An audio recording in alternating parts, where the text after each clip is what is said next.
Timu ya maofisa kutoka Taasisi ya Udhibiti wa Ubora wa Mbegu Tanzania, TOSCI, imefanya operesheni maalum kukagua maduka ya pembejeo za kilimo jijini Mbeya, ambapo imebaini uwepo wa baadhi ya maduka yanayowauzia wakulima mbegu za ruzuku nje ya mfumo uliopangwa na serikali. Kutokana na ukiukwaji huo, TOSCI imechukua hatua za kisheria kwa kuyafunga maduka 4 yaliyobainika kuhusika na vitendo hivyo, kama anavyoeleza mkuu wa TOSCI kanda ya Nyanda za Juu Kusini, Peter Nasari.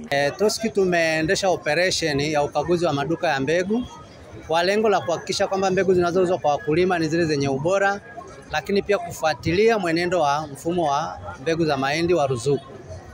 Na tumebaini kwamba kuna wauzaji ambao wanauza mbegu nje ya mfumo wa ruzuku, na kwa maduka ambayo tumeshakagua tayari maduka 4 tumebaini walikuwa wanauza nje ya mfumo wa ruzuku na tayari tumeshawafungia.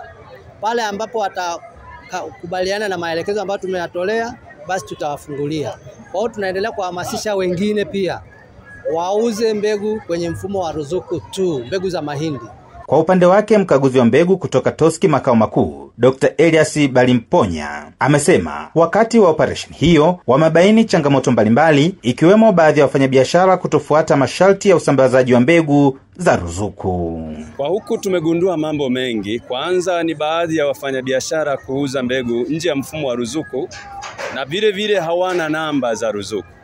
Watu hao tumelazimika kufunga maduka yao na watafunguliwa pale tu watakapopata namba za ruzuku. Lakini wapo watu ambao hawana vibali. Watu hao pia tumewafungia, pengine hatua za kisheria zitaendelea kuchukuliwa dhidi yao, maana hao kwa lugha ya mitaani tunawaita matapeli. Baadhi ya wafanyabiashara ambao maduka yao yamefungwa wameeleza sababu zilizosababisha kuuza mbegu za ruzuku nje ya mfumo, huku mawakala wakubwa wa usambazaji wa mbegu za ruzuku mkoani Mbeya wakieleza mtazamo wao juu ya hili. Zenye ambazo hazijafuata utaratibu, ambazo hazijafuata utaratibu tangu jana mmekuja ni chache, ambazo hizo ni chache mpaka leo hii tumeanza kuzitoa zingine. Umeona, ndio wala kama hata hapa nje Falcon tumeisha zitoa. Unazitoa zipeleke wapi sasa? Nizitoe mwisho wa siku kwenye kampuni, niwarudishie bwana, nirudishieni hela zangu. Mmeshindwa kunihamishia stock. Na maisha hapa mkifanya hivi naonewa. Tunachokifanya sio uzirudishe. Naomba nizirudishe. Lakini si kweli kwamba hatuwahamishi. Ila changamoto inapopatikana ni mbegu aina moja tu.